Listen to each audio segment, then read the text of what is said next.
IPS Suman Chowdhury স্বেচ্ছায় অবসর গ্রহণ করার পর নিজের ইচ্ছামতো নর্থ বেঙ্গলই পাকাপাকিভাবে রয়ে গেলেন। তবে ওনার মতো একজন সফল অফিসার মাঝপথে হঠাৎ এমন সিদ্ধান্ত যে কেন নিল, সেই উত্তর আমাদের লালবাজার হোক কিংবা ভবানী ভবন এখনো যেন খুঁজে চলেছে। বেসরকারি হোক বা অফিসের কোনো অনুষ্ঠান, ওনার নামটা এসপি সাহেব একবার হলেও উচ্চারণ তো করবেনই। তবে সেই উত্তর জানা একমাত্র ব্যক্তি এই আমি, ওরফে ইন্সপেক্টর লক্ষ্মী নারায়ণ ধর। সব সময় চেয়েছি আইপিএস সুমন চৌধুরীর ওই একটা মাত্র অধ্যায় আজীবন পরিচালক শাশ্বত রায়চৌধুরীর মার্ডার কেসের আড়ালেই রয়ে যাক। যাই হোক, ফেরা যাক এখনকার কথায়। লালবাজার স্পেশাল ক্রাইম ডিপার্টমেন্টের অন্যতম এক অফিসার হওয়ার কারণে বেশিরভাগ ক্ষেত্রে জটিল কেসগুলোই আমার হাতে আসে। আর এমনই এক কেস হলো এই বিশল্যকরণী। নামটা শুনে অনেকেরই মনে হবে যে বিশল্যকরণী হয়তো কোনো গাছ, নয়তো কোনো শাস্ত্র চিকিৎসা পদ্ধতির নাম। তবে তার চেয়েও যেটা বেশি মাথায় ঘুরপাক খাবে সেটা হলো রামায়ণ। হ্যাঁ, কারণ রামায়ণের সেই লঙ্কাকাণ্ড আমরা কে না জানি। রাবণের সঙ্গে রাম লক্ষ্মণের যুদ্ধ, সঙ্গে হনুমান সহ বানর সেনা। বর্তমান কালের মতো সেকালেও যুদ্ধক্ষেত্রের অদূরে অসুস্থ, আহত, মৃত সৈনিকদের জন্য সেবা আর চিকিৎসা কেন্দ্র থাকত। লঙ্কার যুদ্ধে রামের পক্ষে চিকিৎসক ছিলেন বৈদ্যরাজ সুসেন, যিনি ছিলেন সুগ্রীবের শ্বশুর মশাই। তিনি হনুমানকে সঞ্জীবকরণী এবং বিশল্যকরণী বনৌষধি সংগ্রহ করতে বলেন, কারণ তখন ইন্দ্রজিতের বাণের আঘাতে রাম লক্ষ্মণ অজ্ঞান হয়ে গিয়েছিল। জাম্বুবানের নির্দেশ মতো হনুমান হিমালয়কে একেবারে চষে বেরিয়েও কোনো গাছের সন্ধান পেলেন না। এদিকে সময় যে বয়ে যাচ্ছে, আতঙ্কিত হনুমান শেষ পর্যন্ত রেগে ঘেমে পাহাড়ের চূড়াটিকেই একেবারে তুলে নিয়ে এলেন। আর তাতেই মিলেছিল মৃত সঞ্জীবনী, বিশল্যকরণী, সুবর্ণকরণী এবং সন্ধানকরণী। এই চারটি ধারায় চিকিৎসা শুরু করলেন বৈদ্যরাজ সুসেন এবং সুস্থ করে তুললেন রাম লক্ষ্মণ সহ বাকি আহতদের। সেদিন সবে দফতরে ঢুকেছি, এমন সময় টেবিলে রাখা ফোনটা বেজে উঠল। হ্যালো, ডিসিপি সাহেবের জরুরি তলব, আপনি তাড়াতাড়ি আসুন, উনি আপনার জন্য অপেক্ষা করছেন। ফোনটা রেখে আমি তাড়াহুড়ো করে ছুটলাম ডিসিপি সাহেবের কেবিনে।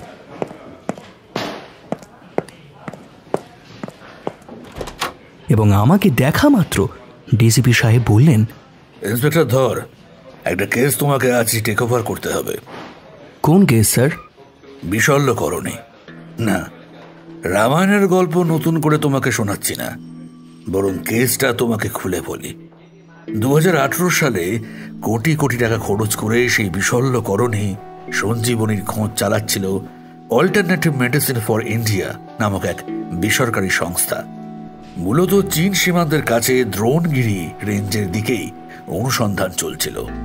উত্তরাখণ্ড সরকারও এই বিষয়ে তাদের যথেষ্ট সাহায্য করেছিল। তবে অনুসন্ধানকারী দলের মূল যিনি ছিলেন, অর্থাৎ ডক্টর শ্যামসুন্দর সরকারের মৃত্যুতে সেই অনুসন্ধান বা প্রজেক্ট যাই বলো, সেটা হঠাৎ করেই বন্ধ হয়ে যায়। আর এত বছর পর খবর আসছে যে ওই অনুসন্ধানকারী দলের এক এক করে সদস্যকে হত্যা করা হচ্ছে। কে করছে সেই প্রশ্নের উত্তর এখনো অজানা আমাদের কাছে। কিন্তু আশ্চর্যের বিষয় কি জানো ধর? কি স্যার? ডক্টর শ্যামসুন্দর সরকার সহ মোট 7 জনের ওই অনুসন্ধানকারী দলের প্রত্যেক সদস্যই ছিল বাঙালি এবং কলকাতায় কর্মরত।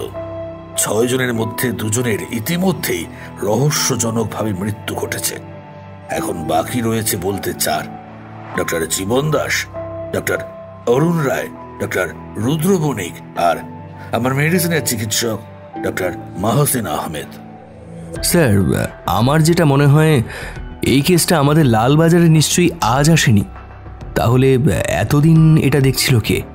সবই তো বুঝো ধর, পলিটিক্যাল অ্যাঙ্গেল যেখানেই থাকবে সেখানে দিনের পর দিন কেস ঝুলেই থাকবে। এতদিন এটা আইপিএস তরুণ বন্দ্যোপাধ্যায়ের হাতে ছিল। উনি অবসর নেওয়ার পর এখন তোমাকে দেওয়া হচ্ছে। ওকে, এই কেসটা প্রাথমিকভাবে শুনে মনে হচ্ছে কোনো গোয়েন্দা গল্প পড়তে শুরু করেছি, কিন্তু ডক্টর শ্যামসুন্দর সরকারের মৃত্যুর পরে এতগুলো বছর কেটে গেছে, এখন নতুন করে সেই দলের দুজনের মৃত্যু কেন জানি না কেসটাকে সিরিয়াল কিলিংয়ের আখ্যা দিতে বাধ্য করছে স্যার। ওই জন্যই তোমাকে ডেকে পাঠানো। ধর, একটু বুদ্ধি করে কেসটা সলভ করো।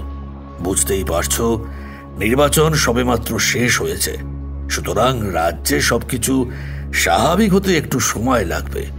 আর আমি জানি তুমি ছাড়া এটার সমাধান কেউ করতে পারবে না। You are an asset of our department. মুখে হাসি আর মনের মধ্যে এক গুচ্ছ প্রশ্ন নিয়ে আমি টেবিলে রাখা এই কেসের ফাইলগুলো সঙ্গে নিয়ে ডিসিপি সাহেবকে বিদায় জানিয়ে ওনার কেবিন থেকে বেরিয়ে এলাম। এই মুহূর্তে বিশল্যকরণী কেসটার মধ্যে অনেক কিছুই আমার ধোঁয়াশা লাগছে। বেরোনোর সময় ডিসিপি সাহেবের বাকি কথাগুলো শুনে মনে হলো এই কেসের কিনারা করতে গেলে আমাকে স্রেফ আইন অনুসারে চললেই হবে না।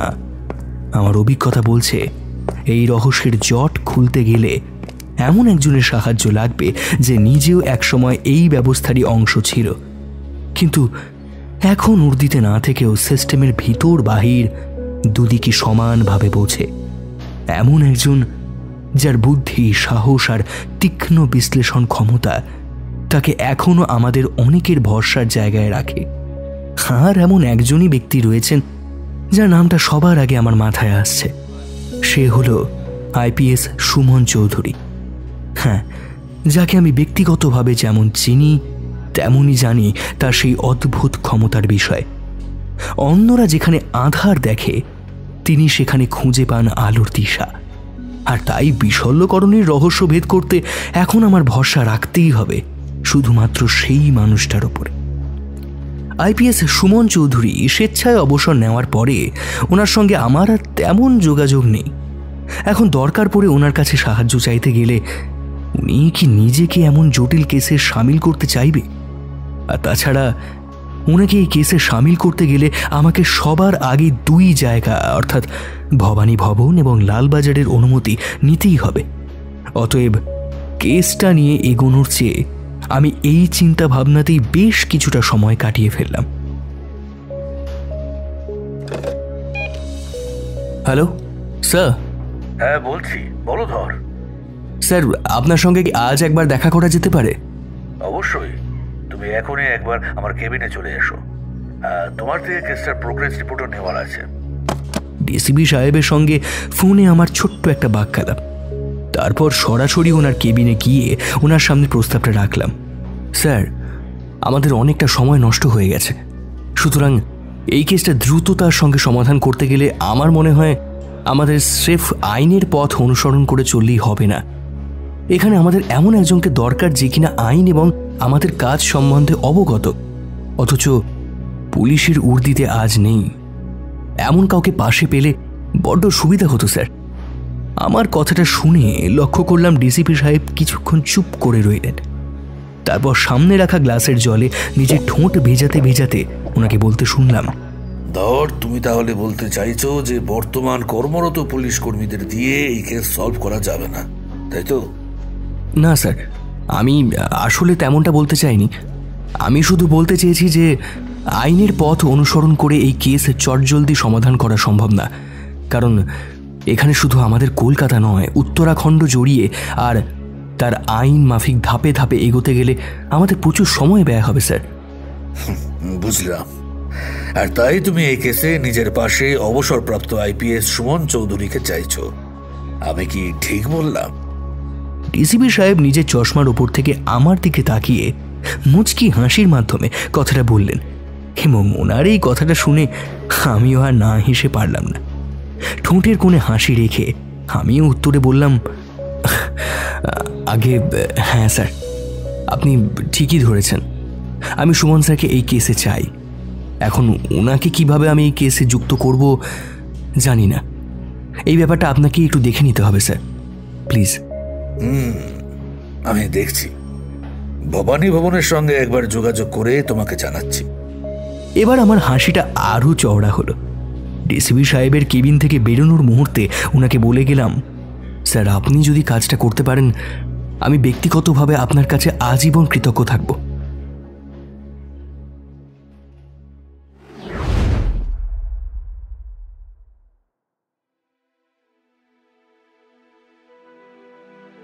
নমস্কার, আজ আমরা একত্রিত হয়েছি শুধু গল্পের জন্য। আপনারা যদি এখনো শুধু গল্পের জন্যকে সাবস্ক্রাইব করে না থাকেন তাহলে শিগগির করে ফেলুন। আসছে নতুন নতুন চমক। উত্তরাখণ্ডে বিশল্যকরণের সঞ্জীবনী নিয়ে বহু বছর আগের একটি অসমাপ্ত গবেষণার সঙ্গে জড়িয়ে আছে একের পর এক রহস্যজনক মৃত্যু।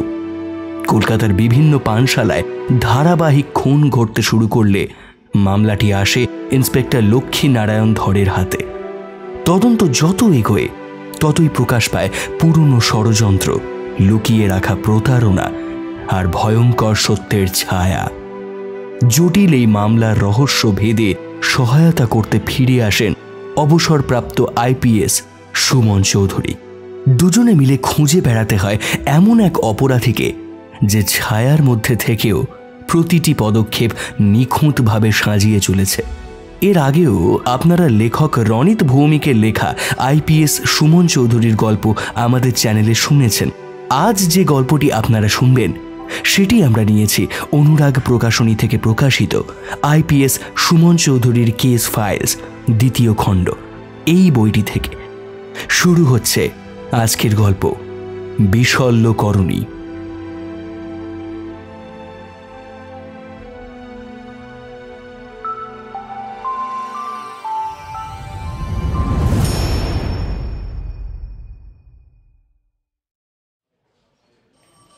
দিন দুয়েকের মধ্যেই ডিসিপি সাহেবের অফিস থেকে ফোন এলো।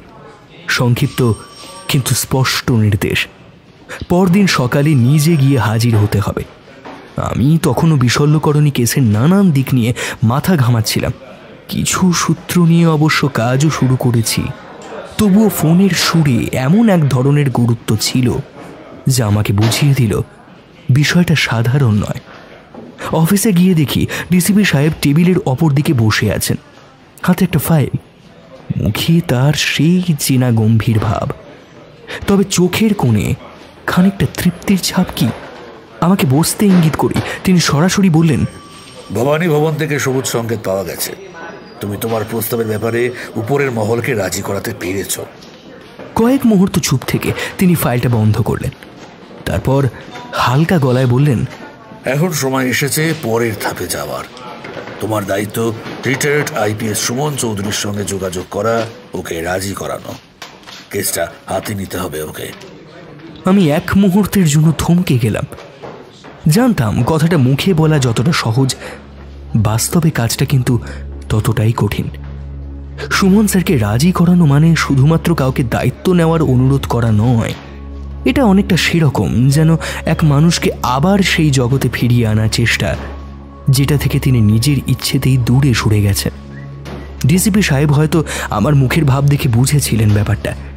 যাই হোক, বাইরে বেরিয়ে করিডোরে দাঁড়িয়ে যখন একটুখানি নিঃশ্বাস নিলাম তখন মনে হলো যাত্রা এবার সত্যি শুরু হচ্ছে।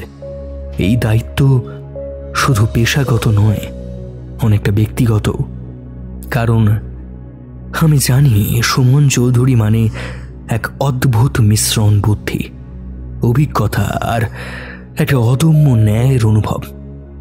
কিন্তু ওনাকে রাজি করানো মানে তো পাহাড় চলানোর মতো সমান কঠিন একটা কাজ। তবুও মনে মনে বললাম, যে পথেই হোক ওনাকে রাজি তো করাতেই হবে, কারণ বিশল্যকরণের উত্তর ওনার হাত ধরেই আমরা পাবো, আমি জানি। আমি 1-2 দিনের মধ্যেই নর্থ বেঙ্গলের উদ্দেশ্যে বেরিয়ে পড়লাম। সুমন স্যার যে নিজের ফোন নাম্বারটা বদলেছেন সেটা ওনার ফোনে বার 3 কল করেই বুঝেছি। যাই হোক, গতবার যেখানে উনি উঠেছিলেন ওই গেস্ট হাউসে গিয়ে ওনার বিষয়ে খোঁজ খবর নিয়ে জানতে পারলাম স্যার এখন কালিম্পংয়ে থাকেন। হ্যাঁ, কালিম্পং, যার নামের মধ্যেই কেমন যেন অন্যরকম ভালো লাগার নির্যাস। এত সুন্দর একটা জায়গা যার বর্ণনা করার মতো ভাষা হয়তো আমার কাছে নেই। পরিবেশের সঙ্গে মানুষের জীবন যে কিভাবে একাকার হয়ে গিয়েছে তার উৎকৃষ্ট উদাহরণ এই কালিম্পংই বটে। এখানকার চারপাশেই বিশাল বিশাল এক একটা পাহাড়, আকাশে যেন হেলান দিয়ে আছে, অফুরন্ত সবুজ এবং তার মাঝেই সব ঘর বাড়ি। এখানে প্রাণ আছে, এখানে শান্তি আছে, এখানে বুক ভরে নিঃশ্বাস নেওয়া যায়। আর তাই হয়তো জীবনের কঠিন সময়গুলোকে পার করার পর সুমন স্যার এই স্থানে এসে বসবাস করছেন, যেখানে জীবনকে উপলব্ধি করা যায়, জীবনের সার্থকতা খুঁজে পাওয়া যায়। ওই দিন সকালে কার্সিয়াং এবং কালিম্পংয়ে বৃষ্টি হয়। পাহাড়বাসী এই অবস্থায় মনে করেছিল তুষারপাত অবশ্যম্ভাবী। বেলা গড়াতেই দেখা গেল তুষারপাত হচ্ছে লাচুং, সোনাদা, কালিম্পংয়ের ঋষভেও। তবে আমাদের এই এলাকায় এখনো বরফের দেখা মেলেনি। প্রায় অনেক বছর পর আবারও স্যারের সামনে গিয়ে দাঁড়াবো, এই চিন্তা হতেই যেন শরীরের মধ্যে শিহরণ খেলে যাচ্ছিল। চীনা ছকের বাইরে এই সরু প্রবেশ পথ দিয়ে ওনার কাঠের ছোট্ট বাড়িটার দিকে যত এগোচ্ছে ততই যেন পুরনো দিনগুলোর কথা মনে পড়ছিল। বাড়িটার সামনে যেতে লক্ষ্য করলাম গোঁফ হলো এক ভদ্রলোক বসে রয়েছে, সম্ভবত চৌকিদার। আমাদের দেখা মাত্রই সেই লোকটি এগিয়ে এসে বলল, বাবু আপনি কে কে চান? এটা কি সুমন স্যার, মানে সুমন চৌধুরীর বাড়ি? হুম, লেকিন আপনি কে আছেন? আমি কলকাতা থেকে আসছি, ইন্সপেক্টর লক্ষ্মীনারায়ণ ধর। সুমন চৌধুরীর সঙ্গে দেখা করার আছে।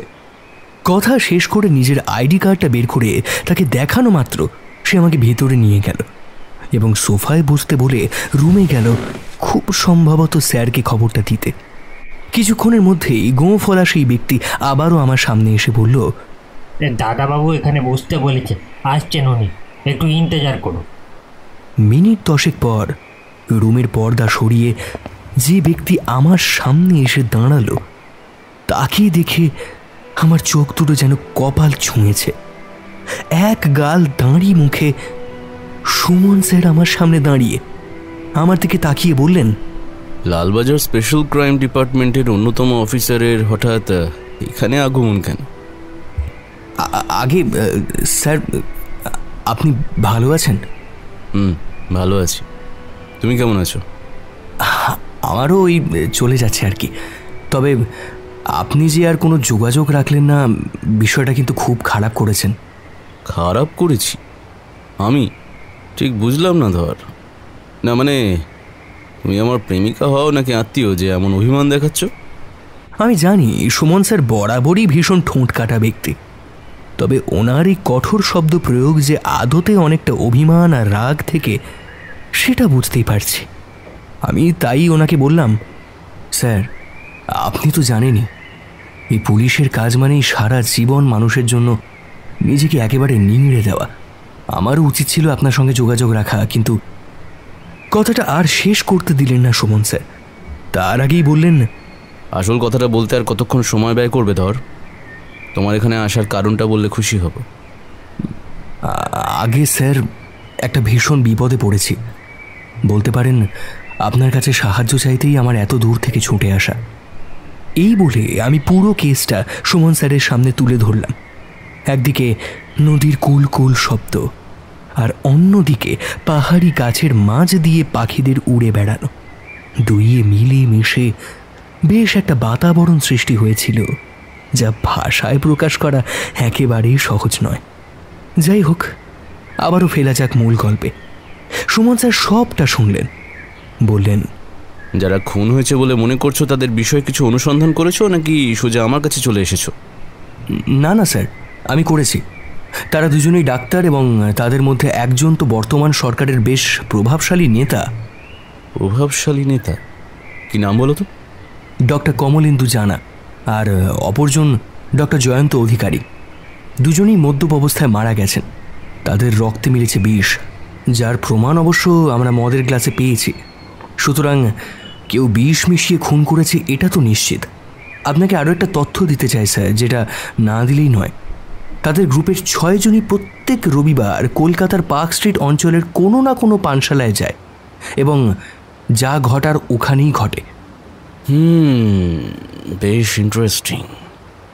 দুটো খুন হয়েছে বলছো যখন, যদি এটা সিরিয়াল কিলিংয়ের আওতায় পড়ে তাহলে আরও কয়েকটা খুন হবে বলে আমার ধারণা। কিন্তু স্যার এখানে মোটিভটা কি? তোমাকে বাপু কে স্পেশাল ক্রাইম ডিপার্টমেন্টের অন্যতম মাথা বানিয়েছে? হে, ডক্টর সরকারের মৃত্যু, তারপর এত বছর পর এদের খুন, কিছু লিঙ্ক পাচ্ছ না? তবে স্যার, আপনি যেটা বোঝাতে চাইছেন, আমি কিন্তু খোঁজ নিয়ে দেখেছি ডক্টর সরকারের কিন্তু কোনো ছেলে পুলে নেই, একেবারে উনি একা মানুষ ছিলেন। সুতরাং ওনার হয়ে কেউ প্রতিশোধ নেবে এটা ভাববার তেমন অবকাশ তো নেই। সেই রাতে আমার আসার উপলক্ষে সুমন স্যার বাড়ির সামনের ছোট্ট এক ফালি জমিতে সেই গোঁফলা চৌকিদারের তত্ত্বাবধানে খোলা আকাশের নিচে জমিয়ে বনফায়ারের আয়োজন করেছিলেন।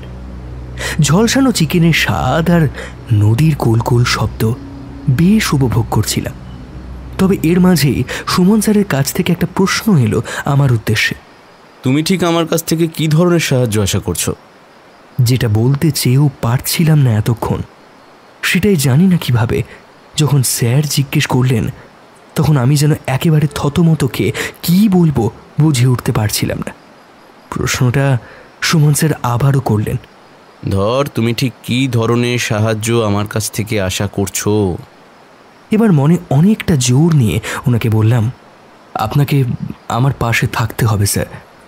না মানে পুরোপুরি মাঠে নেমে আগের মতো একইভাবে কাজ করতে বলছি না, শুধু আমাকে সঠিক সময়ে সঠিক পরামর্শটা দিলেই চলবে। সিরিয়াল কিলিংয়ের কেসগুলোতে আপনার যে অভিজ্ঞতা, সামান্য কিছু উপদেশ পেলেই আশা করছি এই কেস আমি সমাধান করে ফেলতে পারবো। আমার কথা শেষ হতেই লক্ষ্য করলাম সুমন স্যারের দুগালের পেশি যেন শক্ত হয়ে গেল।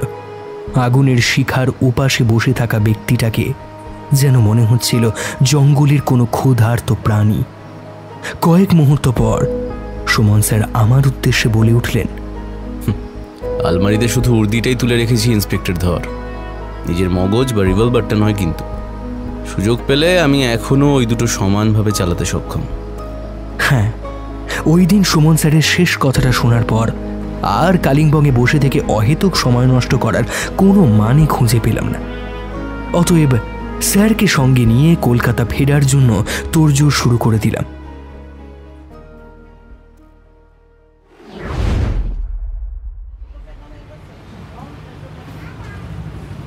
আমাদের বাসটা যখন হাইওয়ে দিয়ে দ্রুত গতিতে ছুটে যাচ্ছে, তখন ঘুমটা হঠাৎ গেল ভেঙে।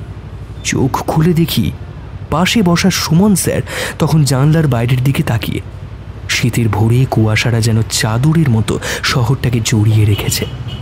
প্রকৃতির এই অদ্ভুত সৌন্দর্য দেখতে দেখতে হয়তো ওনার এই শহরের নিজের প্রিয় মানুষগুলোর সঙ্গে কাটানো স্মৃতিগুলো তখন চোখের সামনে ভেসে উঠছিল। সত্যি এ কি বলে সময়ের খেলা! না হলে যে শহরে একসময় আইপিএস সুমন চৌধুরী দাপিয়ে বেরিয়েছেন, আজ সেই শহরেই কিনা ওনাকে এইভাবে আসতে হচ্ছে। যাই হোক, এই ঘোর কাটিয়ে ফেরা যাক মূল গল্পে। আমরা কলকাতা পৌঁছে আগে গেস্ট হাউসে গেলাম, কারণ সুমন স্যার নিজের বাড়ি সম্পত্তি সবকিছুই বিক্রি করে নর্থ বেঙ্গল পাড়ি দিয়েছিলেন। এরপর নিজে ফিরে গেলাম বাড়ি। বেলা 1টা নাগাদ স্যারকে আবারও গেস্ট হাউস থেকে নিয়ে সোজা পৌঁছে গেলাম লালবাজার। ওখানে ডিসিপি সাহেবের সঙ্গে কয়েকটা গুরুত্বপূর্ণ কথা সেরে নিয়ে বেরিয়ে পড়লাম শেষ মৃত ডক্টর কমলেন্দু জানার বাড়ির নিকটবর্তী থানা অর্থাৎ কাশীপুর থানার উদ্দেশ্যে। যদিও বা ওনার মৃত্যু ঘটে পার্ক স্ট্রিট অঞ্চলে, কিন্তু যেহেতু ওনার পরিবার প্রথম অভিযোগ দায়ের করে কাশীপুর থানায়, তাই আমাদের ওখানে ছুটে যেতেই হলো। কাশীপুর থানায় ওসি গৌতম বিশ্বাস আমাদের ঢুকতে দেখে এগিয়ে এলো এবং সুমন স্যারের দিকে চেয়ে নিজের ভুরু দুটো যতটা সম্ভব ততটা তুলে ওনাকে জিজ্ঞেস করলো, আপনি সুমন চৌধুরী স্যার না? হ্যাঁ, কিন্তু আপনি?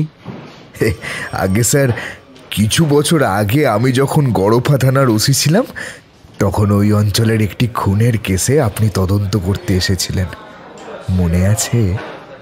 অবশ্য সেটা বহুদিনের কথা, তাই মনে থাকার মতো নয়। আপনি কি গড়ফা থানার পূর্বাঞ্চলের সেই বহুতলের নিচে পাওয়া বিনয় রাউতের মার্ডার কেসটার কথা বলছেন? হ্যাঁ হ্যাঁ স্যার, আমি ওই কেসটার কথাই বলছিলাম। আপনাকে সেই সময় কেসটার ব্রিফিং আমিই দিয়েছিলাম। সুমন স্যারের সঙ্গে কাশীপুর থানার ওসির স্মৃতিচারণা শেষে আমরা আবারও বর্তমান কেসটায় ফিরলাম। তার থেকে পাওয়া তথ্য ফের একবার খুঁটিয়ে দেখে স্যার বললেন, বুঝলে ধর, এই কেসটার সমাধান করতে গেলে আমাদের সামনে এগোনোর চেয়ে পিছোতে হবে বেশি। কেসটার ভিত খুঁজতে গেলে কয়েক বছর আগে ঘটা সেই অল্টারনেটিভ মেডিসিন ফর ইন্ডিয়া সংস্থার প্রজেক্ট বিশল্যকরণের দিকে নজর দিতে হবে একটু।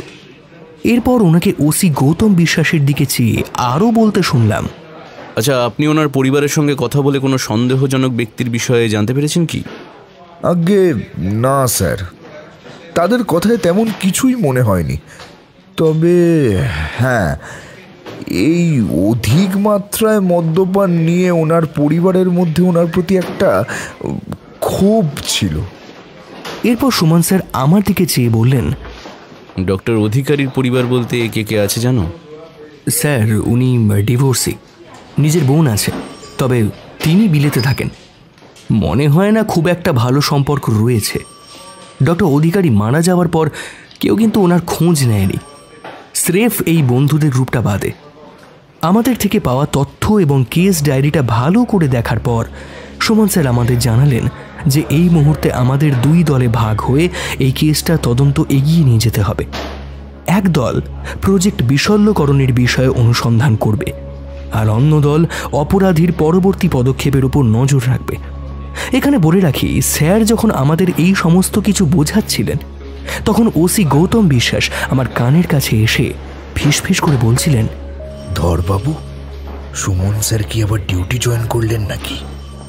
না মানে শুনছিলাম উনি ভলেন্টারি রিটায়ারমেন্ট নিয়েছেন, ব্যাপারটা কি ঠিক? আমি হয়তো সেই সময় তার কথার উত্তর দিতে পারিনি, কিন্তু মজার ব্যাপার হলো সুমন স্যার যে কিনা আমাদের পরবর্তী পদক্ষেপ সম্বন্ধে বোঝাচ্ছিলেন, উনি ঠিকই কথাটা শুনতে পেয়েছিলেন। আর তাই ওই মুহূর্তে উত্তরটা না দিয়ে বরং আমরা বেরিয়ে আসার সময় লক্ষ্য করলাম স্যার পিছন ফিরে তার উদ্দেশ্যে বললেন, ওসি গৌতম বিশ্বাস, আমি স্বেচ্ছায় অবসর নিয়েছি মানে এই নয় যে পুলিশ ডিপার্টমেন্টকে ভুলে গেছি। An IPS officer is always ready for duty, সেটা উর্দি পরে হোক কিংবা উর্দি তুলে রাখার পর। ধর, যদি আমি খুব ভুল না করি তাহলে ডক্টর শ্যামসুন্দর সরকার মারা গেছিলেন উত্তরাখণ্ডে। সুতরাং ওনার মৃত্যু বিষয়ক তথ্য জানতে আমাদের একবার হয়তো উত্তরাখণ্ড পুলিশের সঙ্গে যোগাযোগ করতে হবে। কিন্তু স্যার, অতদিনের কেস ডিটেলস কি ওরা দিতে পারবে? না মানে ওনার মৃত্যুটা কিন্তু স্বাভাবিক ছিল। উফ, ধর ধর, তুমি আর ম্যাচিওর হলে না। আচ্ছা, একটা মৃত্যুকে স্বাভাবিক দেখানো কি খুব কঠিন কাজ? কথাটা বলা মাত্র দেখলাম সুমন স্যার একটু চুপ করে গেলেন। আমি ওনার দিকে তাকিয়ে আছি দেখে বললেন, কি দেখছো এইভাবে? না না, আসলে অনেক কিছু মনে পড়ে যাচ্ছে স্যার। আমার মাথায় যে পরিচালক শাশ্বত রায়চৌধুরীর মার্ডার কেসটার সময় ঘটা বা স্যারের দ্বারা ঘটানো ওই মৃত্যুগুলোর কথা ভাবছি, সেটা উনি বেশ ভালো মতোই বুঝতে পেরেছিলেন। আর তাই চট জলদি অন্যদিকে কথা ঘোরাতে ওনাকে বলতে শুনলাম, ধর, এই কয়েক বছরে তুমি প্রেম টেম করলে? আগে না স্যার, সময় করে উঠলাম আর কই।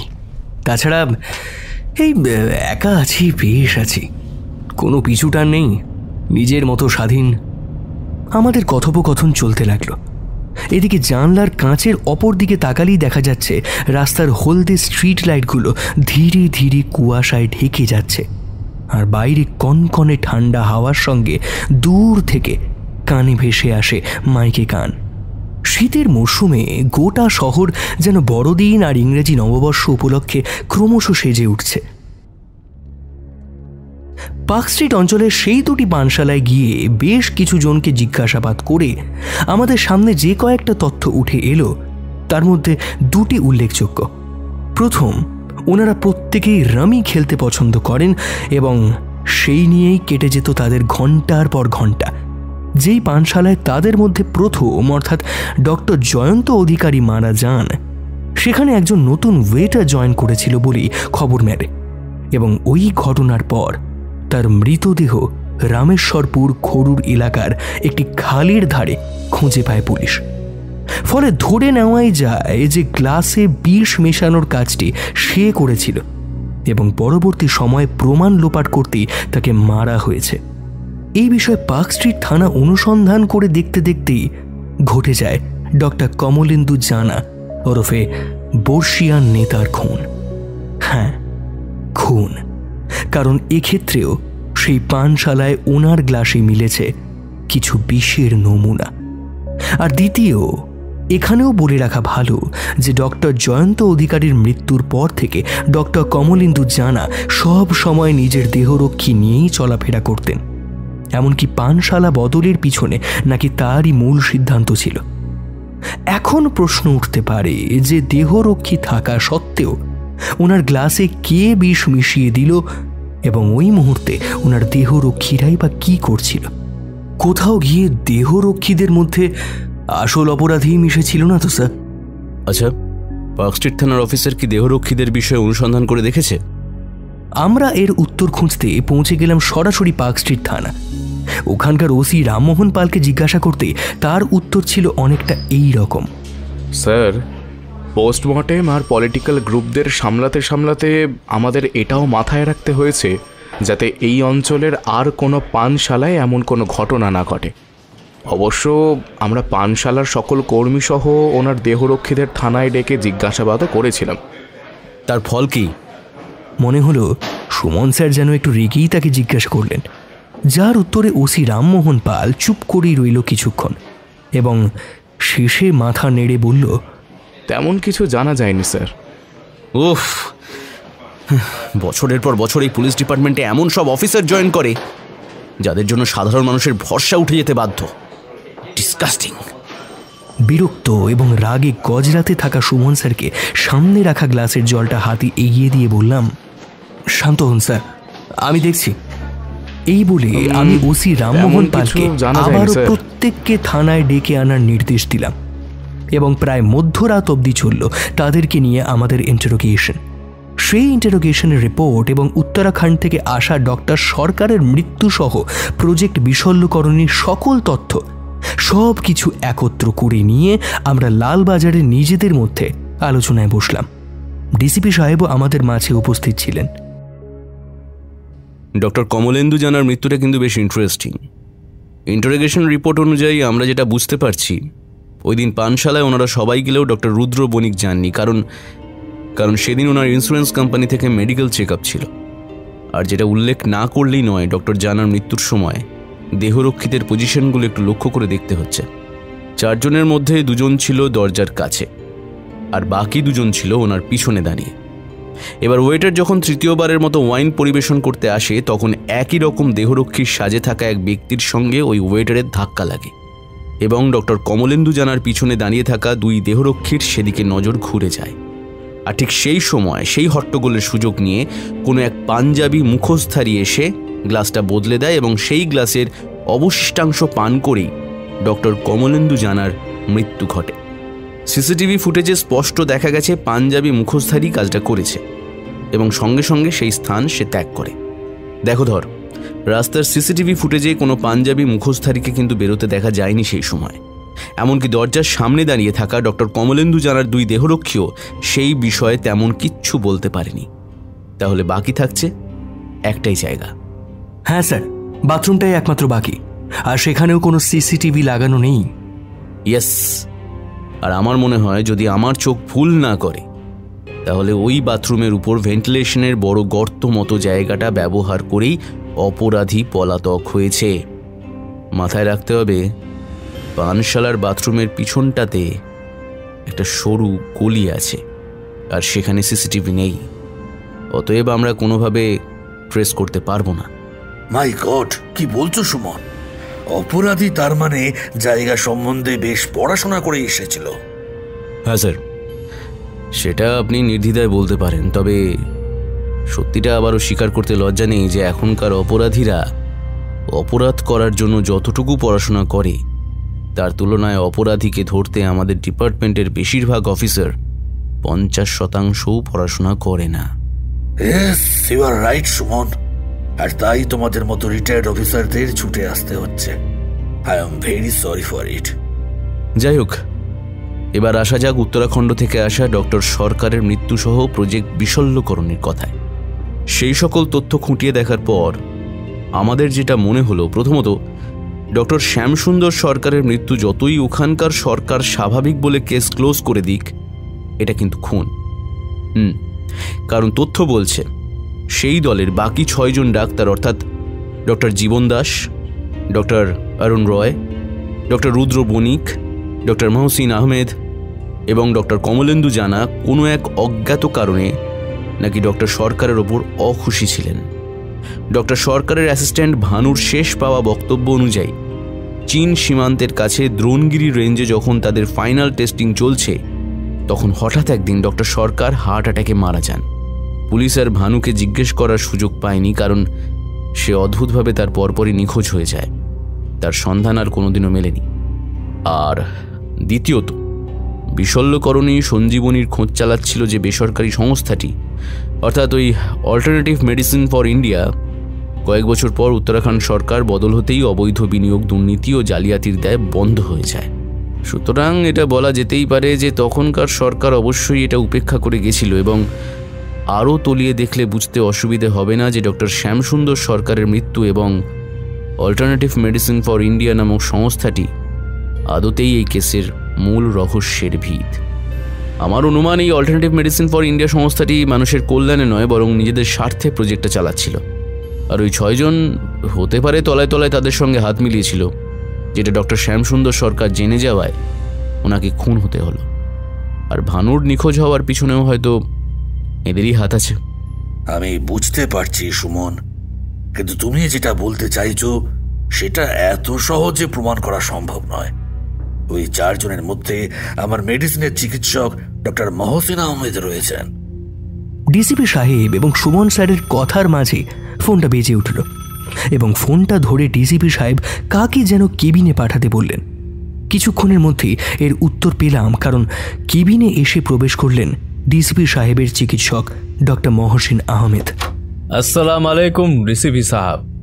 ওয়ালাইকুম সালাম মহসিন ভাই, কেমন আছেন বলুন? अल्लाह ने जैसा रखा है मैं तो वैसा ही हूँ डीसीपी साहब, लेकिन मेरे दोस्त यहाँ मर रहे हैं और आपका विभाग उसे ठीक करने में इतनी देर कर रहा है, ये तो ठीक बात नहीं है डीसीपी साहब। আমি চেষ্টা করছি মহসিন ভাই, যত দ্রুত সম্ভব অপরাধীকে খুঁজে বের করব। কথার মাঝে আমাদের আর চোখে একবার দেখে নিলেন ডক্টর মহসিন। তারপর ওনাকে বলতে শুনলাম, क्या मैं गलत समय पर आया हूँ? नहीं, मेरा मतलब है कि आप लोग शायद मीटिंग में मशरूफ हैं। আরে মহসিন ভাই, আপনি ওইভাবে বলবেন না, এই কেস নিয়ে আলোচনা হচ্ছিল আর কি। দাঁড়ান, আলাপ করিয়ে দিই। এই বলে ডিসিপি সাহেব ওনার সঙ্গে আমাদের আলাপ করিয়ে দিলেন এবং আমাদের পরিচয় জানার পর বিশেষ করে সুমন স্যারকে নিয়ে ওনাকে বলতে শুনলাম, एक रिटायर्ड अधिकारी क्यों डीसीपी साहब? क्या मौजूदा अधिकारी इस केस को सुलझाने में इनकैपेबल हैं? ক্যাপাবল না ইনক্যাপাবল সেটা আপনি ডিপার্টমেন্টের উপরই ছেড়ে দিন না। আর তাছাড়া বুড়ো হারে ভেলকি দেখানো এখনো যে বাকি ডক্টর মহসিন আহমেদ, একটু অপেক্ষা করুন, আমাদের খুব শীঘ্রই দেখা হচ্ছে। এই বলে সুমন স্যার আমাকে সঙ্গে নিয়ে ডিসিপি সাহেবের কেবিন থেকে বেরিয়ে এলেন। ডক্টর মহসিন আহমেদ, এমনকি আমাদের ডিসিপি সাহেবও হয়তো ওই মুহূর্তে কিছু বলার মতো শব্দ খুঁজে পেলেন না। হ্যাঁ, এমনই আমাদের সুমন স্যার। এটাই আইপিএস সুমন চৌধুরীর গরিমা।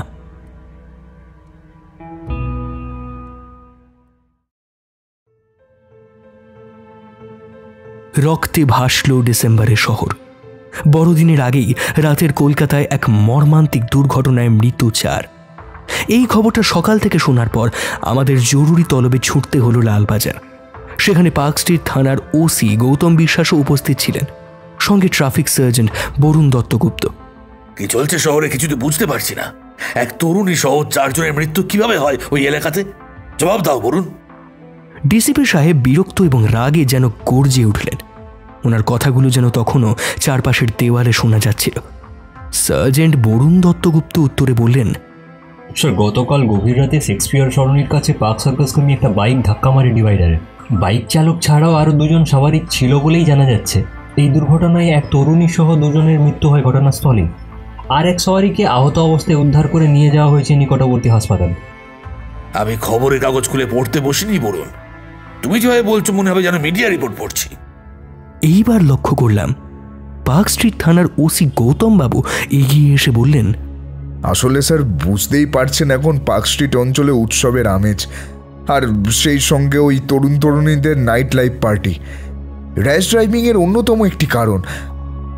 তবে আমি কথা দিচ্ছি, এমন ঘটনা যাতে আর না ঘটে, আমি এবং বরুণবাবু দুজনেই এই বিষয়ে বাড়তি সতর্কতা অবলম্বন করে চলব। Yes, please do so. মিডিয়ার কাছে বিবৃতি দিয়ে আমরা যে যার কাজে বেরিয়ে গেলাম। এখানে বলে রাখি, আমি তেমনভাবে এই পথ দুর্ঘটনা কেসের সঙ্গে যুক্ত না থাকলেও ডিসিপি সাহেব আমাকে ডেকে পাঠিয়েছিলেন শুধুমাত্র এটা বোঝাতে যে আমাদের কেসটা আর বেশি দিন এইভাবে চললে হয়তো উনি পরবর্তী পদক্ষেপ অর্থাৎ ট্রান্সফার অফ কেস করতে পারেন। কিন্তু সুমন স্যারকে আমি কথাটা বলতে চাইনি, কারণ যতই হোক এখন উনি আমাদের ডিপার্টমেন্টের বর্তমান কর্মরত অফিসার নন। ওনাকে স্পেশালভাবে এই কেসে যুক্ত করা হয়েছে, ফলে এই বিষয়টা জানলে উনি অপমানিত বোধ করতে পারেন। এদিকে অনেকক্ষণ ধরেই ফোনটা পকেটে বেজে যাচ্ছে, খানিক অন্যমনস্ক হওয়ার জন্য হয়তো টের পাইনি। আমি চট জলদি ফোনটা পকেট থেকে বের করে কল করলাম সুমন স্যারকে। অপর প্রান্ত থেকে ওনার কথাগুলো ভেসে এলো। কোথায় আছো ধর? ঘড়িতে কটা বাজে খেয়াল আছে? স্যার, আমি এসে গেছি, এই তো আপনার সামনেই প্রায়। আমি ফোনটা রাখতে রাখতেই ড্রাইভার গাড়িটা স্যারের সামনে নিয়ে গিয়ে দাঁড় করালো। গেস্ট হাউসের বাইরে সুমন স্যার প্রায় অনেকক্ষণ আমার জন্য অপেক্ষা করছিলেন। এরপর উনি গাড়িতে উঠে পড়ার পর আমরা সোজা গেলাম ডক্টর সরকারের তালাবন্ধ বাড়ির অজানা রহস্য উদ্ঘাটনে। ডক্টর শ্যামসুন্দর সরকারের মৃত্যু ঘটে 2020 সালে। তারপর থেকেই ওনার বাড়ি তালাবন্ধ হয়ে পড়ে আছে। কিন্তু আমাদের প্রথম খটকাটা লাগলো বাইরের গ্রিলে লাগানো তালাটা মরচে পড়ে যাওয়া হলেও ভিতরের দরজার তালাটা ছিল নতুন। সুমন স্যার একবার তালাটার দিকে তাকিয়ে আমার উদ্দেশ্যে বললেন, বেশ ইন্টারেস্টিং। কিছু বুঝলে ধর? স্যার, এই তালা কয়েকদিনের মধ্যেই বদলানো হয়েছে বলেই আমার ধারণা। আপনার কি মনে হয়? ঠিক বলেছ, চলো একটু ওপাশটা যাওয়া যাক।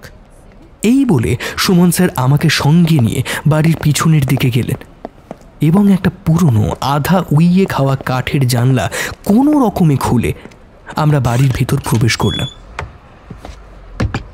অন্ধকার হলেও কিছুটা সূর্যের আলো বাড়ির ভিতরে পড়ছে দেখে আমরা চারদিকটা ঘুরে তল্লাশি শুরু করলাম। সারা বাড়ি তন্ন তন্ন করে খুঁজে যে কয়েকটা জিনিস উদ্ধার করলাম তা অবাক করার মতো। হ্যাঁ, দুটো জোড়া গ্লাভস, একটা মাফলা, কয়েকটা গরম কাপড় এবং কিছুটা প্লাস্টিকে মোড়া জ্বরের ওষুধ। প্লাস্টিকটা একটু দেখি ধর। প্রথমে ওই ওষুধগুলো ছেড়ে দিয়ে সুমন স্যার প্লাস্টিক প্যাকেটটা কেন যেন দেখতে চাইলেন। সত্যি বলতে আমি বুঝতে পারছিলাম না, কিন্তু ওনাকে যখন সেই বিষয়ে বলতে শুনলাম তখন আমার কাছে সবটা স্পষ্ট হলো।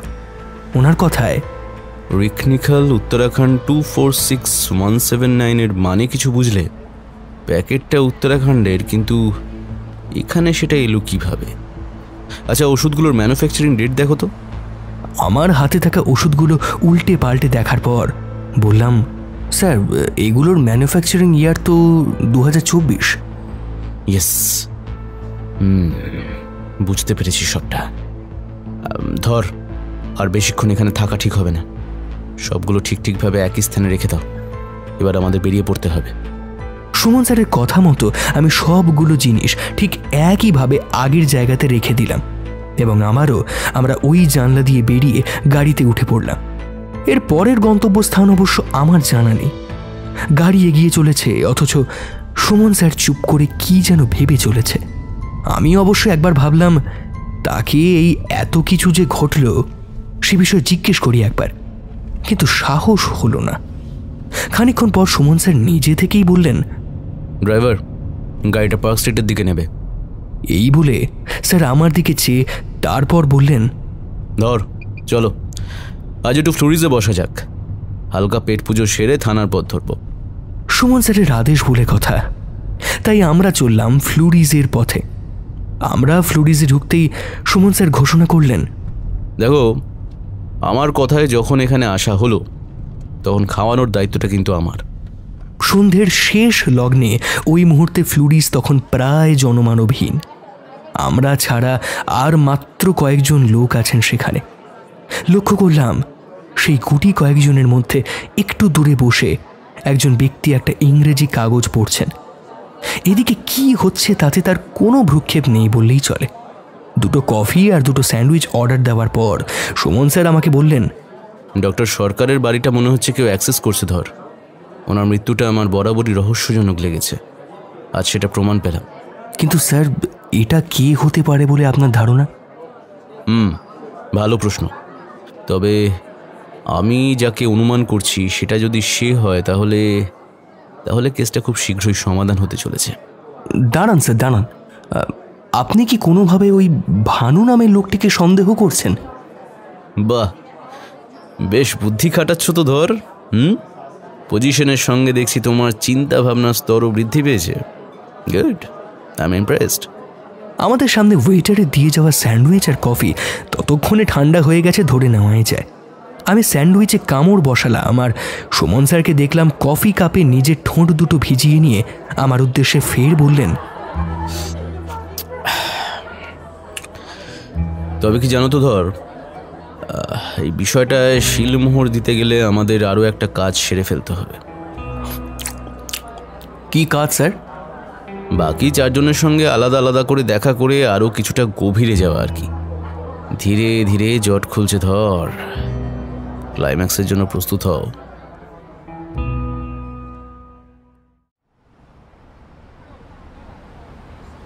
পরদিন সকালেই আমরা বেরিয়ে পড়লাম ডক্টর জীবন দাস এবং ডক্টর অরুণ রায়ের সঙ্গে দেখা করতে ওনাদের নিজস্ব চেম্বারে।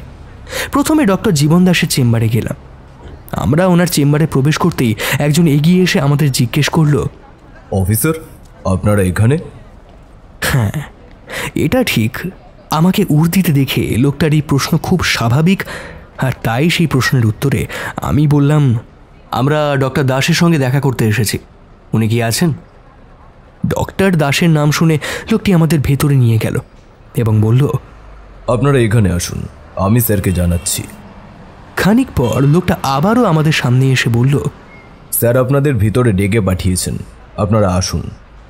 লোকটির কথা মতো আমরা ভিতরে প্রবেশ করলাম এবং ওই রুমের ভেতর মাঝে রাখা 4টি চেয়ারের মধ্যে 2টিতে বসলাম এবং অপর দিকে বসে থাকা 60 ঊর্ধ্বে বয়স্ক ব্যক্তিটি যে আমাদের হঠাৎ আগমনে একটু বিরক্ত হয়েছেন সেটা ওনার হাবভাবেই স্পষ্ট। আমাদের উনি জিজ্ঞেস করলেন, আমার সঙ্গে আপনাদের ঠিক কী দরকার? নমস্কার, আমি ইন্সপেক্টর লক্ষ্মী নারায়ণ ধর আর উনি retired IPS officer Suman Chowdhury. আমরা এসেছি ডক্টর অধিকারী এবং ডক্টর জানার খুনের কেসটার বিষয়ে আপনাকে কিছু জিজ্ঞাসাবাদ করতে। জিজ্ঞাসাবাদের জন্য এসেছেন? তা ওই আইনি কাগজ? ওনার কথা শেষ হতে না হতেই আমি সেই কাগজ দেখালাম এবং সেটা দেখার পর উনি বললেন,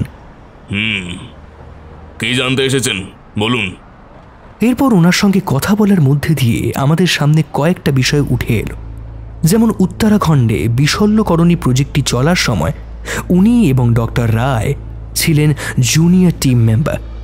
ডক্টর সরকার বাদে মূল দায়িত্বে ছিলেন ডক্টর মহসিন আহমেদ, ডক্টর রুদ্র বণিক, ডক্টর জয়ন্ত অধিকারী এবং ডক্টর কমলিন্দু জানা। ডক্টর সরকারের অ্যাসিস্ট্যান্ট ভানু তখনও ডাক্তারি পাশ করেনি বলে ডক্টর মহসিন আহমেদ তাকে কিছুতেই প্রজেক্টে রাখতে চাননি, কিন্তু ডক্টর সরকারের স্নেহভাজন হওয়ায় সে রয়ে গিয়েছিল। এছাড়াও জানতে পারলাম উনি পরিবার কেন্দ্রিক মানুষ হলেও সপ্তাহের ওই একটা দিন বন্ধুদের সঙ্গে পানশালায় যাওয়া আসা করেন এবং সেই সঙ্গে রামি খেলা হচ্ছে ওনার বিগত কয়েক বছরের অভ্যেস। ডক্টর জীবন দাসের চেম্বার থেকে বেরিয়ে আমরা এবার পরবর্তী গন্তব্য অর্থাৎ চলে গেলাম ডক্টর রায়ের চেম্বারে। গাড়িতে যেতে যেতে সুমন স্যারের সঙ্গে ডক্টর দাস সম্পর্কে কয়েকটা কথা আলোচনা করছিলাম। স্যারকে তখন বললাম, আচ্ছা স্যার, এই ডক্টর জীবন দাসকে কেমন লোক বলে আপনার মনে হলো? আমার কিন্তু ওনাকে বেশ গুরুগম্ভীর মনে হলো। দেখলেন না কেমন দাঁত চিপে কথা বলছিলেন? লোকটা খুবই অহংকারী এবং উনি যে কথাগুলো আমাদের বললেন তার সঙ্গে আসল ঘটনার আদৌ কোনো মিল আছে কিনা তা বাকিদের সঙ্গে কথা বলার পরই বোঝা যাবে, তার আগে নয়। চেম্বারে আমাদের ঢুকতে দেখে ডক্টর অরুণ রায় প্রথমে একটু অবাকই হলেন, কিন্তু পরে আমাদের বেশ ভালোই আপ্যায়ন করলেন। তারপর আমাদের আসার আসল কারণটা ওনাকে বলার পর উনি অত্যন্ত দুঃখের সঙ্গে বললেন, কি থেকে যে কি হয়ে গেল কে জানে। যাই হোক, আপনাদের এই বিষয়ে আমার কাছে কি জানার আছে জিজ্ঞেস করতে পারেন, প্লিজ ডোন্ট হেজিটেট। এরপর আমরা ওনার থেকে যা যা তথ্য সংগ্রহ করলাম তা আমাদের কাছে থাকা তথ্যের সঙ্গে একেবারেই মিলছে না। ওনার কথা অনুযায়ী একমাত্র উনি ছাড়া বাকি সবাই ওই প্রজেক্টের মূল দায়িত্বে ছিলেন এবং ডক্টর সরকারের অ্যাসিস্ট্যান্ট ভানু তখনও ডাক্তারি পাশ করেনি, এই কথাটা ভুল। সে তখন সবেমাত্র পাশ করেছে, আর যেহেতু এটা একটা ক্রিটিক্যাল প্রজেক্ট তাই কোনো অভিজ্ঞতা নেই এমন কাউকে বাকিরা নিতে অনিচ্ছুক ছিল। পরে ডক্টর সরকারের স্নেহভাজন হওয়ায় সে প্রজেক্টে অন্তর্ভুক্ত হয়। আর এখানেই ঘটছে যত গণ্ডগোল। দুজনের মধ্যে নিশ্চয়ই কেউ একজন আমাদের ভুল তথ্য দিচ্ছে, আর আমার সন্দেহের তীর জানি না কেন ডক্টর জীবন দাসের দিকেই যাচ্ছে। ডক্টর রায়ের চেম্বার থেকে ফেরার পথে সুমন স্যারকে নিজের সন্দেহের কথা বলতেই উনি বললেন, যত বেলা গড়াচ্ছে নিজের মাথা খাটানোটা কি বন্ধ করে দিচ্ছ? হ্যাঁ, ডিটেকটিভ সিনেমা বা বই পড়া কি হয় নাকি? আপনি স্যার আমাকে র্যাগিং করার জন্যই যেন জন্মেছেন। একটু সোজাভাবে বললে কি হয়? আপনার সাহায্য তো ওই জন্যই নেওয়া। যা বলছি ঠিকই বলছি। তাহলে আমার মতো অবসরপ্রাপ্ত অফিসারকে এখানে এই সমস্ত কাজ করতে ছুটে আসতে হতো না। যাই হোক, শোনো যেটা বলছি। অধিকাংশ ডিটেকটিভ গল্পের মধ্যেই দেখবে যাকে প্রথমে ভালো ভেবেছ সেই কিন্তু শেষে গিয়ে আসল অপরাধী রূপে চিহ্নিত হয়েছে। আর তাই না, শেষের কথাগুলো আমার কান পর্যন্ত এসে পৌঁছলেও মস্তিষ্ক অবধি পৌঁছায়নি। আসলে আমার কেন জানি না মনে হচ্ছিল ডক্টর রায় অপরাধী নন। বাড়ি ফিরে টেলিফোনে ডিসিপি সাহেবকে দিনের কাজ সম্পর্কে সব কিছুই অবগত করলাম এবং সেই সঙ্গে এটাও জানাতে ভুললাম না যে আগামীকাল আমরা তার চিকিৎসক ওরফে ডক্টর মহসিন আহমেদ আর ডক্টর রুদ্র বণিকের কাছে যাব জিজ্ঞাসাবাদের জন্য।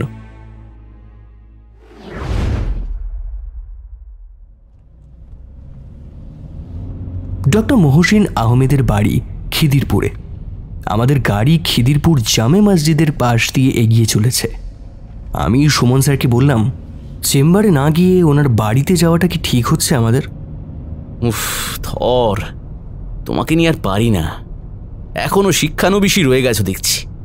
শোনো, কিছু কিছু ব্যক্তি থাকে যাদের প্রফেশনাল এন্টিটি আর পার্সোনাল এন্টিটির মধ্যে বিস্তর ফারাক থাকে। অতএব সেই সব ব্যক্তির সঠিক পরিচয় জানতে গেলে আমাদের তার বাড়ি অবধি পৌঁছে যেতে হয়। আমাদের এই টুকটাক কথোপকথনের মাঝেই আমরা এসে পৌঁছালাম ডক্টর মহসিন আহমেদের বাড়ি। অবশ্য বাড়ির নিচতলাতেই ওনার চেম্বার। কয়েকজন মানুষ চেম্বারের বাইরেই বসে আছে দেখে বুঝলাম উনি হয়তো চেম্বারেই রয়েছেন, পেশেন্ট দেখছেন। কিন্তু সামনে যেতেই আমার ভুলটা তৎক্ষণাৎ ভেঙে গেল। আরও স্পষ্ট করে বলতে গেলে তখন চেম্বারে পেশেন্ট দেখছিল ডক্টর মহসিন আহমেদের ছেলে ডক্টর নূর আহমেদ। হ্যাঁ, ওনার ছেলেও ডাক্তার। বাড়ির ভিতরে প্রবেশ করার পর আমাদের কিছুক্ষণ সেখানে সোফায় বসে ডক্টর মহসিনের জন্য অপেক্ষা করতে হলো। উনি উপরতলা থেকে নামতে नामते बोलें, अरे अस्सलाम वालेकुम अफसर, डीसीपी साहब ने कहा था कि आप आएंगे, लेकिन मैं अब बात नहीं कर सकता क्योंकि अब नमाज का वक्त है। ওয়ালাইকুম সালাম ডক্টর আহমেদ, কিন্তু আজ আমাদের তাতে কোনো সমস্যা নেই। আপনি নামাজ সেরে নিন। আমি তো আগেই আপনাকে কথা দিয়েছিলাম যে আমাদের আবারও দেখা হবে, সুতরাং খানিকক্ষণ অপেক্ষা করতে আমাদেরও তেমন কোনো অসুবিধা নেই। ओके, जैसी आपकी मर्जी। এই বলে উনি নামাজের জন্য পাশের ঘরে গেলেন এবং প্রায় 40 মিনিট পর এসে সোফায় বসলেন। बोलिए, क्या जानना चाहते हैं? আপনার মতে এই মৃত্যুগুলোর পিছনে কার হাত থাকতে পারে? बहुत ही इंटरेस्टिंग सवाल है। मुझे लगता है कि इसके पीछे भानु हो सकता है। নামটা শুনে আমি প্রথমে একটু অবাকই হয়ে গিয়েছিলাম, তাই উত্তেজিত হয়ে বলে উঠেছিলাম, হোয়াট? हाँ ऑफिसर, मुझे लगता है कि इसके पीछे भानु का ही हाथ है।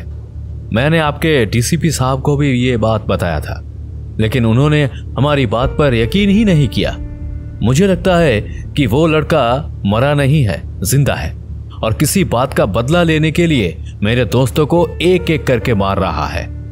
কিন্তু ভানু যদি বেঁচে থাকে তাহলে কারোর না কারোর চোখে সে একবার হলেও তো ধরা পড়বে, তাই না? আমাদের মধ্যে কেউ কি ওকে সচক্ষে দেখেছে? কারণ ডক্টর জীবন দাস বা ডক্টর অরুণ রয় এই বিষয়ে কিন্তু তেমন কোনো তথ্যই আমাদের সামনে তুলে ধরেননি। ওই দুইজনের নাম শুনেই যেন ডক্টর আহমেদ এক প্রকার খেপে উঠলেন। ওনার কথায়, अरे सुमन बाबू, आप छोड़िए उनकी बातें। वो दोनों बेवकूफ हैं, बिल्कुल बेवकूफ। जब झारखंड में विशल्यकरणी प्रोजेक्ट चल रहा था, श्याम सुंदर और बाकी लोग मेरे साथ द्रोणगिरी में रेंज में काम कर रहे थे।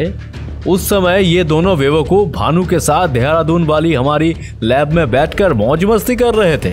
बताइए आप। দাঁড়ান দাঁড়ান, এক মিনিট।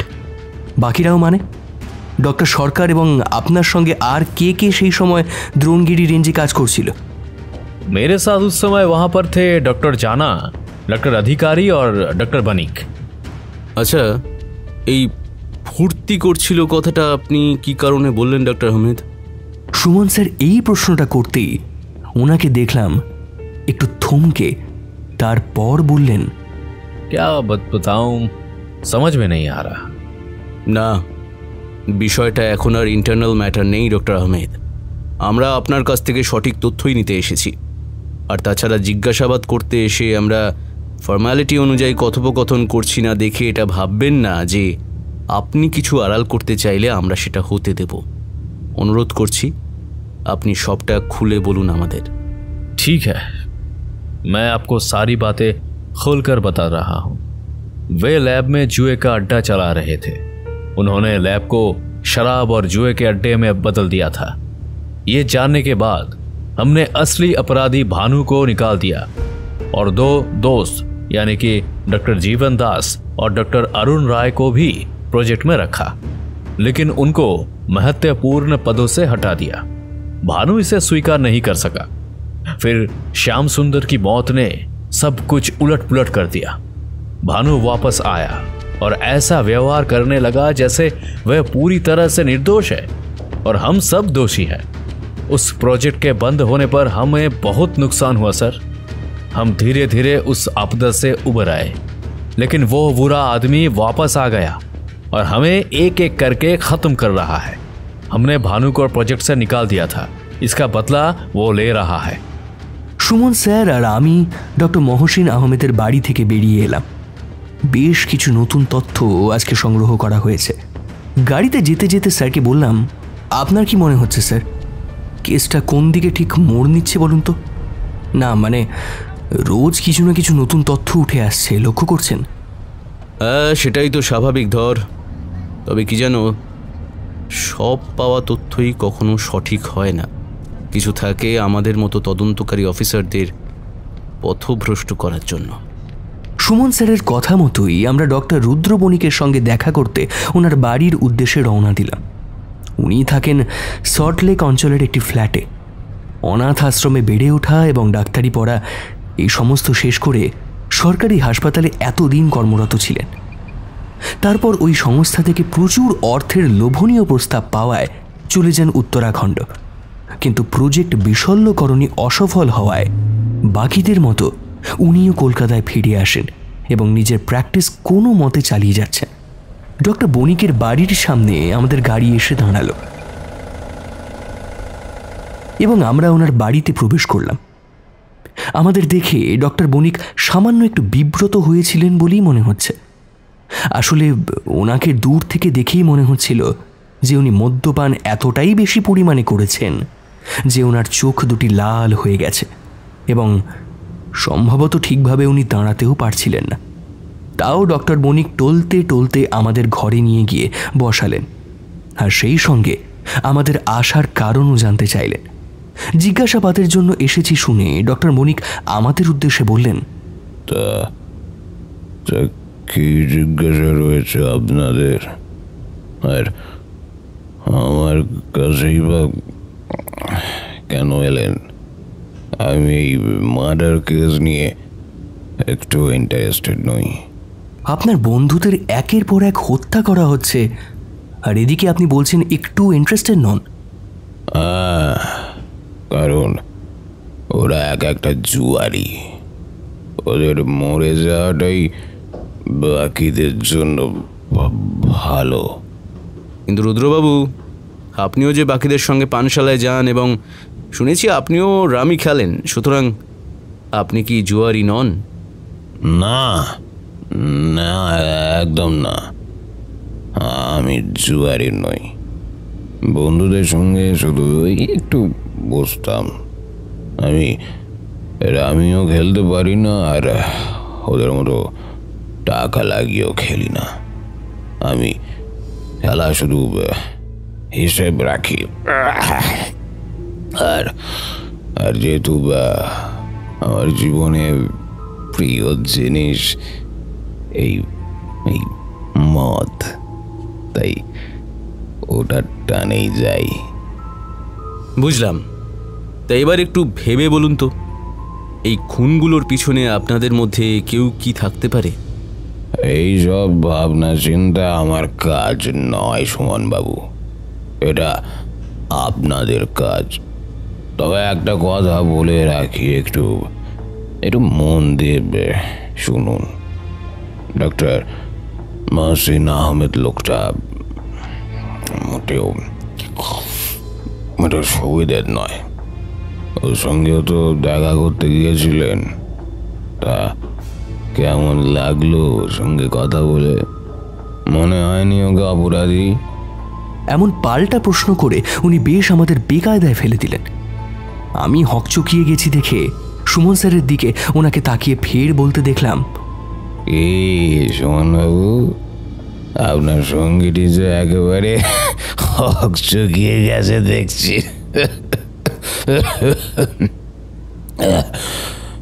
আপনারা নিশ্চয়ই ভাবছেন মধ্য অবস্থায় এই লোকটা ঘরে বসে বসে এত কিছু কিভাবে জানলো, তাই তো? আসলে কি বলুন তো, ডাক্তার হলেও ছোটবেলা থেকে আমার গোয়েন্দা হওয়ার বড্ড শখ ছিল। ডক্টর বণিকের ওই হাসি দেখে মনে হচ্ছিল উনি যেন আমাদের কথার জালে জড়াতে চাইছেন। তবে সুমন স্যারকে ওই কথার মাঝেই লক্ষ্য করেছিলাম ভুরু দুটো বেশ কুঁচকে ডক্টর বণিককে উনি দূর থেকে মাপছিলেন। জানলার পাশে মদের বোতলগুলো দমকা হাওয়ায় মেঝেতে পড়ে যেতেই সুমন স্যারের নজর পড়ল সেই দিকে, এবং ওনাকে দেখলাম সবার আগে উনি এগিয়ে গেলেন প্লাস্টিক সমেত বোতলগুলো তুলতে। ভেঙে যাওয়া বোতলগুলো প্যাকেট সমেত সামনের টেবিলে রাখার মুহূর্তে স্যারকে বলতে শুনলাম, একটা মজার বিষয় কি জানেন তো রুদ্রবাবু, মাঝে মধ্যে অপরাধীরা ভুলে যায় যে বাপেরও বাপ থাকে, আর ভুলে যাওয়াটাই তাদের জীবনের সবচেয়ে বড় ভুল হয়ে দাঁড়ায়। কথাটা শেষ হওয়া মাত্র ডক্টর বণিককে নমস্কার জানিয়ে আমরা ওনার বাড়ি থেকে বেরিয়ে এলাম। সুমন স্যারকে আমি এর আগে কখনো কোনো জিজ্ঞাসাবাদের কাজে গিয়ে এমন মেজাজে বেরিয়ে আসতে দেখিনি। ফলে ফিরে আসার সময় সেই বিষয়ে ওনাকে জিজ্ঞেস করতেই সুমন স্যার স্পষ্ট করে কিছু না বললেও একটা কথা বলেছিলেন, দেখো ধর, আমার যে কারণে ডক্টর বণিককে সন্দেহ হচ্ছে সেটা নিয়ে অন্তত আজ রাতটা আমাকে ভাবার সময় দাও। আমি আগামীকাল তোমাকে জানাচ্ছি। গাড়িতে যেতে যেতে সুমন স্যারের শেষ কথাটা আমার মাথায় সমানে শুধু ঘুরপাক খাচ্ছিল। যাই হোক, স্যারকে গেস্ট হাউসের সামনে নামিয়ে দিয়ে শত কৌতূহল নিজের মনের মধ্যে নিয়ে আমি বাড়ির পথ ধরলাম।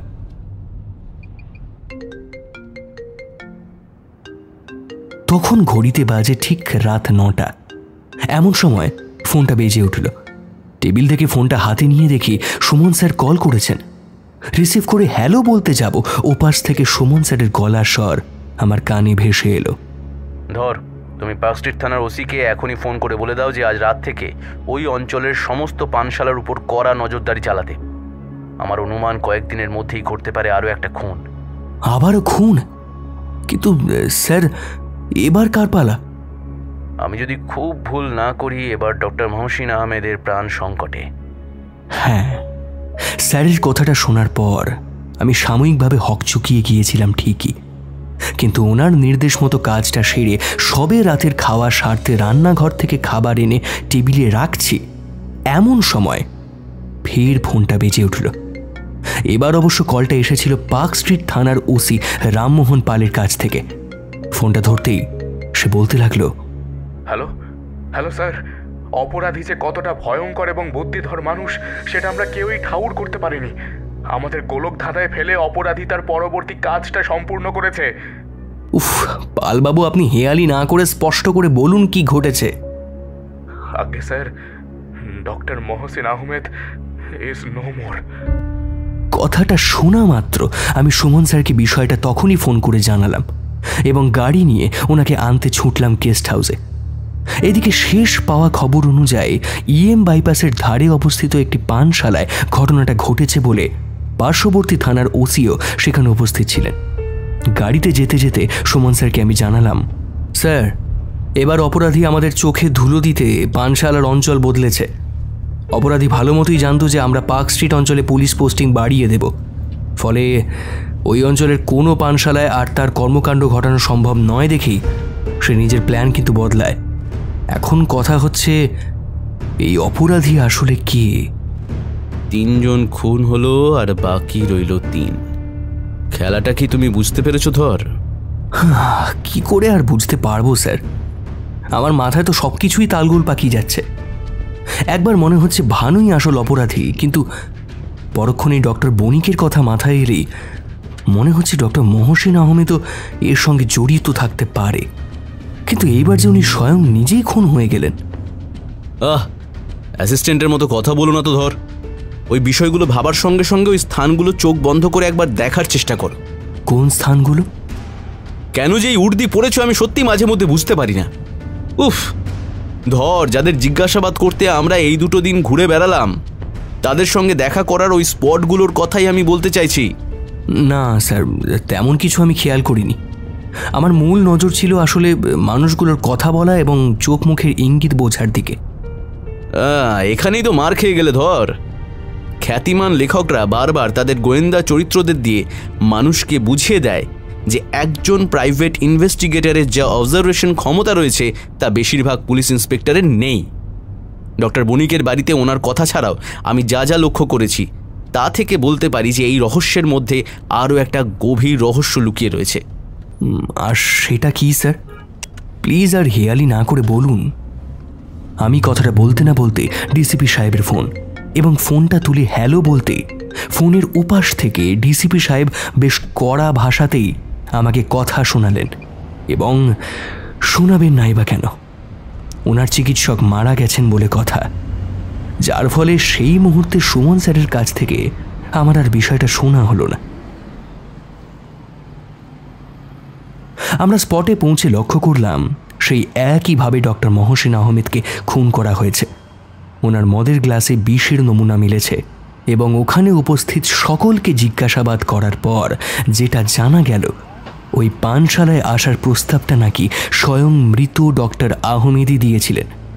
যখন ডক্টর বণিক সবাইকে বোঝান যে পার্ক স্ট্রিট অঞ্চলের আর কোনো পানশালায় যাওয়ার চেয়ে অন্য কোথাও যাওয়াটাই বর্তমান সময়ে দাঁড়িয়ে ওনাদের পক্ষে শ্রেয়, অতএব স্থান পরিবর্তন করে ওনারা এখানে আসেন। কিন্তু স্থান পরিবর্তন করে ডক্টর আহমেদের তেমন লাভের লাভ কিছুই হলো না ভানুবাবু। ডক্টর বণিকের দিকে চেয়ে সুমন স্যার যখন ওনাকে ভানুবাবু নামে সম্বোধন করলেন, ওখানে উপস্থিত আমাদের সকলে একেবারে চমকে উঠল। আপনি কাকে কি বলে ডাকছেন স্যার? আপনার কোথাও ভুল হচ্ছে। ডক্টর বণিককে আপনি ভানু বলে সম্বোধন করে ফেললেন। আমাকে উত্তেজিত হয়ে ওনাকে প্রশ্ন করতে দেখে সুমন স্যার তাড়াহুড়ো না করে ধীরে সুস্থে বললেন, না ধর, তুমি ঠিকই শুনেছ। কি তাই তো ভানুবাবু? এই শেষের কথাটা সুমন স্যার ওনার চোখে চোখ রেখে করতেই লক্ষ্য করলাম খানিক ঘাবড়ে গিয়ে উনি বলে উঠলেন, কি এইসব ভুলভাল নামে আমাকে ডাকছেন কেন? আপনিও কি আমাদের মতো নেশায় ডুব দিয়েছেন? এই কথার কোনো উত্তর না দিয়ে সুমন স্যার বরং ওনার দিকে এগিয়ে গেলেন এবং কালো মাফলারটা ওনার ঘাড়ের কাছ থেকে সরিয়ে কেমন যেন চামড়াটা ধরে টান দিলেন, আর যেই না টান দিয়ে উপরের দিকে তুললেন অমনি একটা মুখোশ খুলে গেল।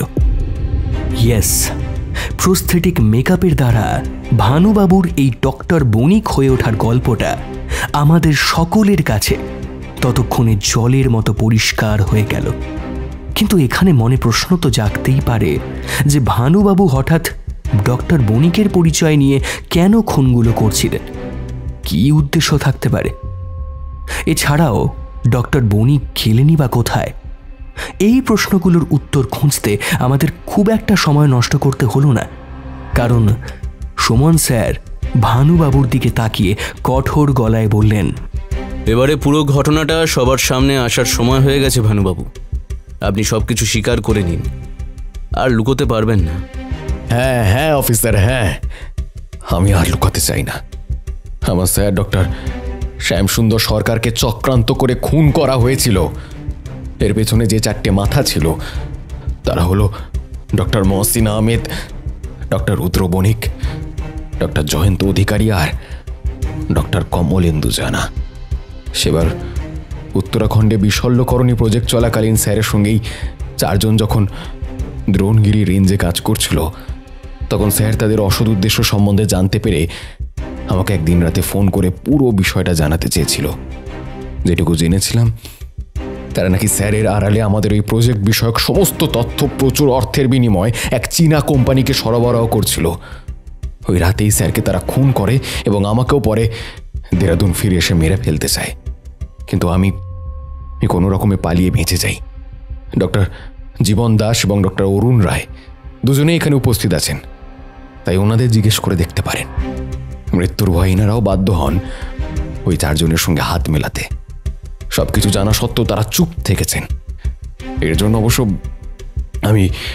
আমি ওনাদের অপরাধী মনে করি না, কারণ দুর্বল প্রকৃতির মানুষের কাছে এর চেয়ে আর কি বা করা সম্ভব। ভানুবাবু যখন কথাগুলো বলছিলেন, আমি লক্ষ্য করলাম ডক্টর দাস এবং ডক্টর রায় দুজনই মাথা নিচু করে ওখানে বসেছিলেন। যাই হোক, ভানুবাবু আমাদের আরও জানালেন, স্যার আমাকে খুব স্নেহ করতেন। নিজের সন্তান ছিল না, বউ মারা যান বহু বছর আগে, সুতরাং আমাকে ঘিরেই উনি বাঁচতে চেয়েছিলেন। তাই ওনার মৃত্যুর অপরাধীদের খুঁজে বের করে সাজা দেওয়াটা আমার জীবনের অন্যতম উদ্দেশ্য হয়ে দাঁড়ায়। উত্তরাখণ্ড থেকে আমি কলকাতা চলে আসি এবং এক এক করে এই 4 জনকে খুঁজে বের করার কাজে লেগে পড়ি। প্রথমে হদিশ পাই ডক্টর বণিকের। ওনাকে মেরে তারপর ভাবলাম নিজের বেশে থেকে এই কাজ করলে বাকিদের সন্দেহ আমার দিকেই যাবে। অতএব তৎক্ষণাৎ পরবর্তী পরিকল্পনা সাজাতে আমি ফিরে যাই উত্তরাখণ্ড। প্রস্থেটিক মেকআপের বিষয়ে আমি ওখানেই এক জাপানি ডাক্তারের কাছ থেকে জানতে পারি এবং তার সাহায্যেই ভানুকুমার মণ্ডল থেকে হয়ে উঠলাম আমি ডক্টর রুদ্র বণিক। ডক্টর সরকারের বাড়িতে আপনার যাওয়া আসা ছিল। ওনার বাড়িটাকেই আপনি এই বৃহৎ কর্মকাণ্ডের মূল আখড়া বানিয়েছিলেন, কি তাই তো?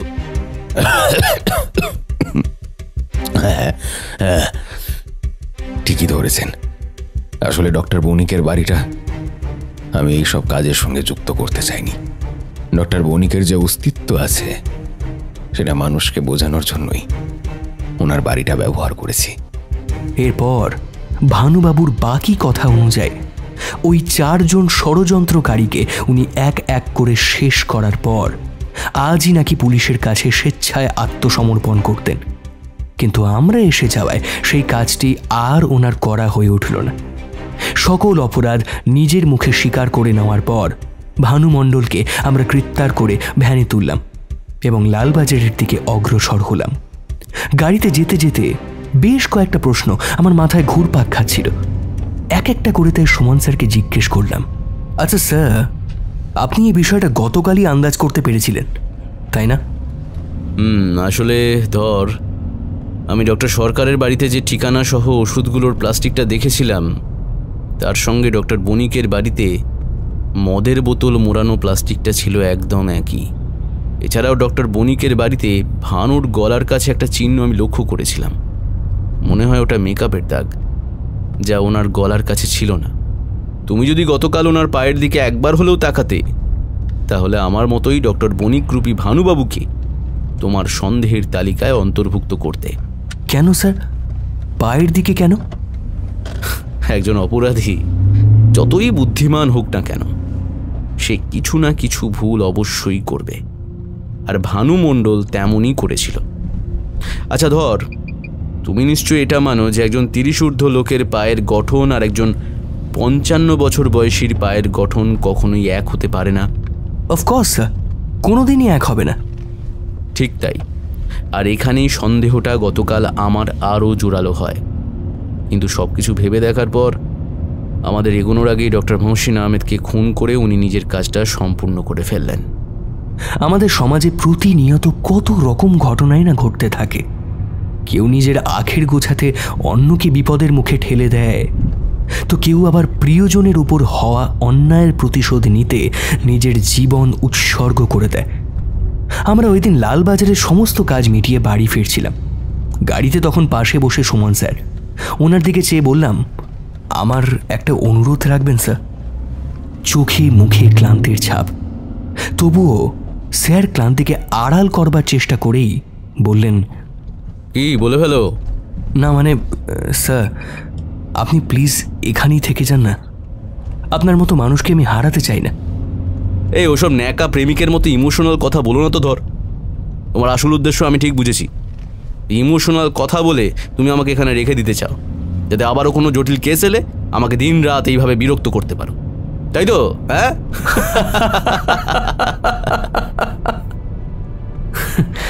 হ্যাঁ, আমরা দুজনেই তখন হেসে উঠলাম। সুমন স্যারকে কলকাতায় রেখে দেওয়ার আসল কারণ যে স্বয়ং উনি নিজে, সেটা যে কেউ বলে দিতে পারবে।